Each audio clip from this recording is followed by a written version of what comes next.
জুলাই অভ্যুত্থানের দ্বিতীয় বর্ষপূর্তি ও জুলাই শহীদ দিবস ঘিরে বৃহস্পতিবার সকালে রায়ের বাজারে অজ্ঞাতনামা শহীদদের প্রতি শ্রদ্ধা নিবেদন করেন ছাত্র শিবিরের নেতারা।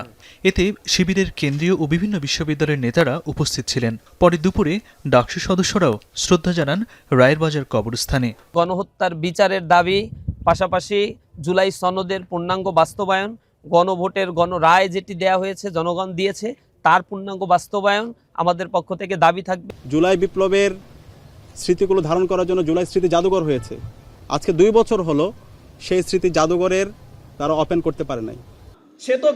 এদিন দুপুরে রাজধানীর কাকরাইলে জুলাই শহীদদের স্মরণে আলোচনা সভার আয়োজন করে জামায়াতে ইসলামী। এতে দলীয় নেতৃবৃন্দের পাশাপাশি উপস্থিত ছিলেন জুলাই যোদ্ধা ও শহীদ পরিবারের সদস্যরা। 72 ঘন্টা ময়েশ্চার লক সমৃদ্ধ লিলি হুইপ শিয়া মিস্টিক গ্লোয়িং বডি ওয়াশ। শিয়া বাটারের গুডনেস স্কিন রিপেয়ার করে রাখে সফট ও গ্লোয়িং, ছড়িয়ে দেয় লং লাস্টিং ফ্রেগন্যান্স। আলোচনা সভায় আবু সাঈদ, ওয়াসিম সহ অভ্যুত্থানে প্রাণ হারানো সকলকে স্মরণ করেন বক্তারা। দাবি জানান সকল হত্যাকাণ্ডের বিচারের। এ সময় শহীদদের পূর্ণাঙ্গ তালিকা প্রকাশ করে রাষ্ট্রীয় সম্মাননা দেওয়ার দাবি জানান বক্তারা।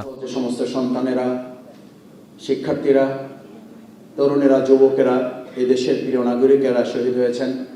বিশেষ করে আজকে শহীদ আবু সাঈদের এই দিবসে আমরা তাদের সকলের শাহাদাতের সর্বোচ্চ মর্যাদা কামনা করে জান্নাতুল ফেরদাউস যেন আল্লাহ নসিব করেন। প্রধান অতিথির বক্তব্যে অভ্যুত্থানের শহীদদের স্মরণে আবেগ আপ্লুত হয়ে পড়েন জামায়াত আমির ও বিরোধী দলীয় নেতা ডাক্তার শফিকুর রহমান। বলেন, জুলাইয়ের সবচেয়ে বড় চাহিদা ছিল রাষ্ট্র সংস্কার, অথচ গোজামিল দিয়ে সেই সংস্কারকে ভুলিয়ে দেয়া হচ্ছে। আমি একটু জিজ্ঞেস করতে চাই, সংবিধান সংশোধন কমিটি নামে কোনো কমিটি কোনো বিধিতে কোনো সংবিধানে আছে কিনা? যদি না থাকে তো এটা কেন? এটা হচ্ছে জুলাইকে ভুলিয়ে দেওয়া, এটা হচ্ছে গণভোটকে ভুলিয়ে দেওয়া। আমরা পরিষ্কার প্রতিবাদ করে ওয়াক আউট করেছি। আপনারা জনগণের রায়কে অপমান করতে চান, করেন, জনগণ সেইটা বিচার করবে।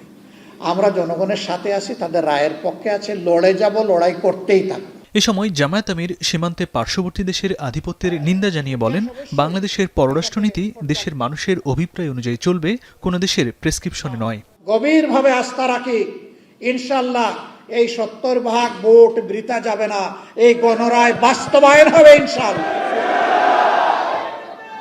সেই পর্যন্ত সমাধান যদি সংসদে না হয়, সমাধান হবে রাজপথে।